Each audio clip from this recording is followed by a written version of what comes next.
Hello everyone, welcome back to my channel. So student, today we are going to do the question answer of the chapter The Portrait of a Lady written by Khushwant Singh. तो short answer question देख लेते हैं पहले. Mention the 3 phases of the author relationship with his grandmother before he left to study abroad.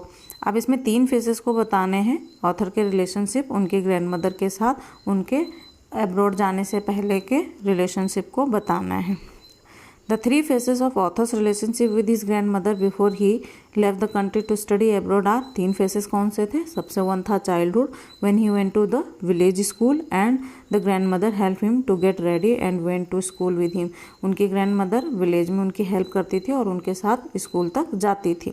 Boyhood, when he went to the city school in a bus. अब वो city school जाने लग गए bus में और he share a room with grandmother but she could not longer help him in his study. उनकी grandmother उनकी study में अब क्या है, हेल्प नहीं कर पाती थी जब वो सिटी में स्कूल जाते थे.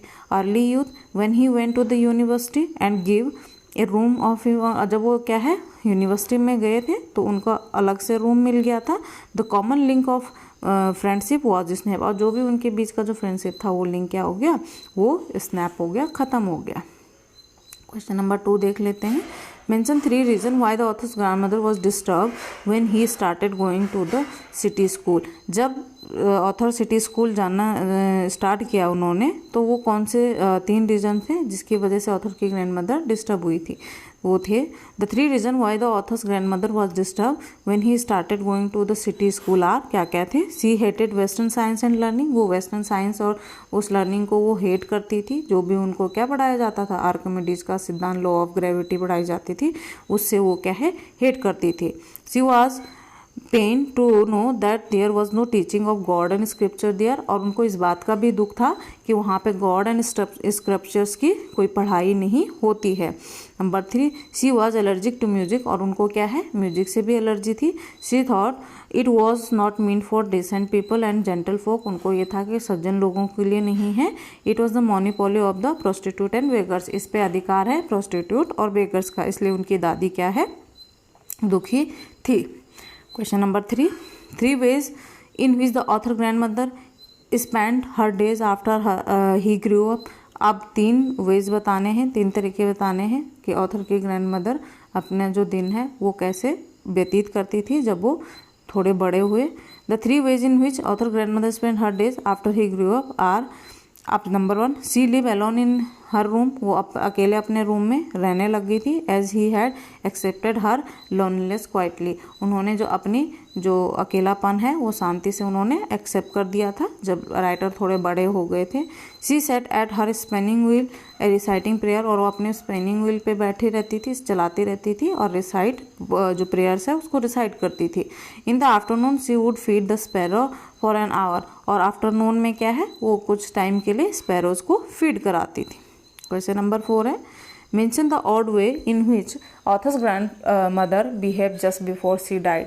कैसा उन्होंने वहाँ पे मरने से पहले कैसा बिहेवियर किया. The author grandmother did not pray just before she died, she did not talk to them. और उसके उन्होंने प्रेयर भी नहीं किया और उनसे बात भी नहीं की. Question number 5, mention the way in which the sparrow express their sorrow when the author's grandmother die. आप जो जिन स्पैरोज को फीड कराती थी उन्होंने कैसा अपने दुख को कैसे व्यतीत किया वो बताना है. आंसर है when the author's grandmother died thousand of sparrows sat scatter silently on the floor. वहाँ पे थाउजेंड ऑफ स्पैरोज फ्लोर पे बैठ गए थे. They did not eat the bread crumbs. और उन्होंने वो ब्रेड के छोटे छोटे टुकड़े भी नहीं खाए थे. थ्रोन बाय ऑथर मदर, जो कि ऑथर के मदर ने फेंके थे. When the grand mother crops was carried of. और जब उनकी डेड बॉडी को ले जाया गया, the sparrow flu away quietly. और उसके बाद स्पैरो भी चुपचाप चले गए. क्वेश्चन नंबर 6 है. How did author's grandfather appear in the portrait. Author के ग्रैंडफादर को कैसे दिखाया गया है पोर्ट्रेट में. The author grandfather wore a big turban and loose fitting cloth.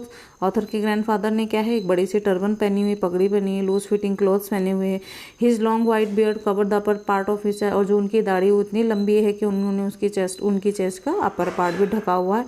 He look at least 100 years old. और उनके दादाजी कैसे दिख रहे हैं, 100 साल के लगभग दिख रहे हैं. Authors grandmother was not pretty but was always beautiful explain. उनकी दादी प्रीटी नहीं थी लेकिन हमेशा सुंदर थी, इसको एक्सप्लेन करना है। She was short and fat and slightly bent, वो थोड़ी छोटी मोटी थी और थोड़ी सी झुकी हुई थी। सी हॉबल्ड अबाउट द हाउस, वो घर में इधर उधर घूमती रहती थी। हर white locks where scatter untidily, उनके जो वाइट कलर के थे वो भी फैले रहते थे। Then how she could be pretty, तो वो प्रीटी कैसे हो सकती। हर लिप्स कंस्टेंटली मूविंग, और उनके जो लिप्स थे वो क्या है, हमेशा प्रेयर में घूमती रहती थी, प्रेयर गाती रहती थी उनसे। She had peace and contentment in her life, वो क्या है, बिल्कुल शांत थी और वो सेटिस्फाइड थी अपनी लाइफ में। Therefore she was always beautiful, इसलिए वो हमेशा से सुंदर थी।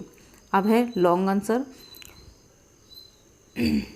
क्वेश्चन नंबर 1 है, the author grandmother was a religious person, what are the different ways in which we come to know this. वो एक रिलीजियस थी और कौन से तरीके से हमें पता चलता है कि वो रिलीजियस थी। नंबर 1 है, the author's grandmother was truly religious lady, she hobbled about the house in her spotless white clothes, वो घर में घूमती रहती थी। Always counting the beads of her rosary and reciting prayer, और वो हमेशा वो जो बीट्स होते हैं, माला होती है, वो को अपने हाथों में लिए होती है और क्या है, प्रेयर को रिसाइड करती रहती है।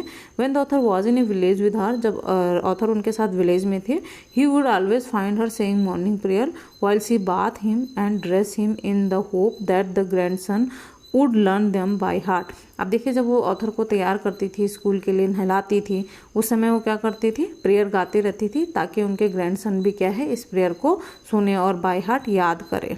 The grandmother would always go to the village school, grandmother क्या है, हमेशा विलेज स्कूल जाती थी विद हर ग्रैंडसन के, because the school was attached to the temple, और स्कूल क्योंकि टेम्पल से अटैच था इसलिए वो जाती थी।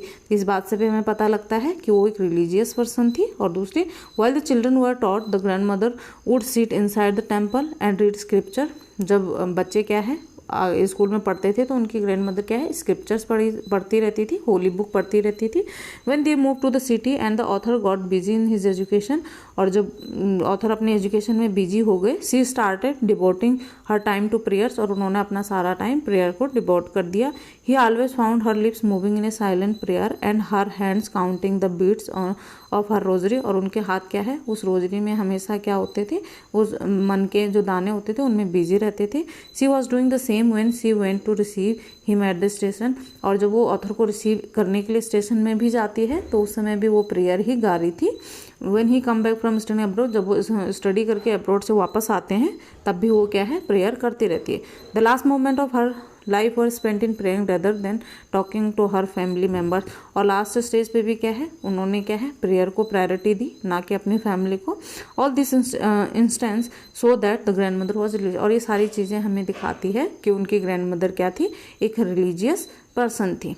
Question number 2, describe the changing relationship between the author and his grandmother, did their feeling for each other change. अब उनके रिलेशनशिप को डिस्क्राइब करना है, उनके बीच का जो रिलेशनशिप था और उसमें क्या है, उनकी फीलिंग सचमुच में बदली है, ये बताना है। आंसर सबसे पहले इंट्रोडक्शन में देखेंगे। During his childhood the author was totally depend on his grandmother, childhood में ऑथर जो था अपनी ग्रैंड मदर पर डिपेंड था। In fact she was a part of his life, और वो क्या है, वो ऑथर के लाइफ का एक पार्ट थी। अब नंबर 1 जो पॉइंट था वो टर्निंग पॉइंट था, कहाँ पे आया, when the author and his grandmother came to the city, जब वो कहाँ सिटी में आए, it was turning point in their friendship, और ये उनकी फ्रेंडशिप के लिए एक टर्निंग पॉइंट था। Although they share the same room, यहाँ तक कि वो सेम रूम शेयर कर रहे थे। His grandmother no longer went to school with him with author, और उनके ग्रैंड मदर जो है, ऑथर के ग्रैंड मदर उनके साथ स्कूल तक नहीं जाती थी। She could not help him in his study, अब वो क्या है, उनके स्टडी में भी हेल्प नहीं करती थी। अब लिंक स्नैप कब होता है, टर्निंग पॉइंट आता है, फिर लिंक कहाँ पे खत्म हो जाता है, when the author went up to the university he was given to a room office, जब राइटर का अपना एक रूम हो जाता है तो उनके बीच का जो फ्रेंडशिप होता है वो क्या हो जाता है, वो स्नैप हो जाता है।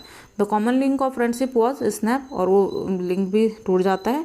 The grand mother accepted her isolation with resignation, और ग्रैंड मदर ने ये एकांत क्या कर दिया, बिना किसी रोक टोक के एक्सेप्ट कर लिया। कंक्लूजन क्या है, their feeling of for each other did not change, लेकिन उनकी फीलिंग है चेंज नहीं हुई। She went to bid him farewell at the station when the left for abroad, जब अब्रॉड जा रहे थे तो उनकी ग्रैंड मदर उनको छोड़ने के लिए, फेयरवेल देने के लिए, विदाई देने के लिए रेलवे स्टेशन तक भी गई। She receive him when he return from, और उन्होंने उनकी ग्रैंड मदर ने ऑथर को रिसीव भी किया जब वो अब्रॉड से वापस आए। She clasp him in her arms, और उन्होंने उनको क्या है, ऑथर को अपने आर्म में गले लगा दिया था। She celebrate his homecoming by singing and beating the drum, और उन्होंने क्या किया, जो राइटर का होम कमिंग, जो जब वो घर आए थे तो उस समय उन्होंने क्या है, सॉन्ग भी गाए थे, गाना भी गाए थे, और साथ ही साथ उन्होंने क्या किया था, ढोल भी बजाया था। उनके फीलिंग क्या है, एक दूसरे के लिए बिल्कुल भी चेंज नहीं हुई थी। That's all for today. If you like the video, please like, share and subscribe.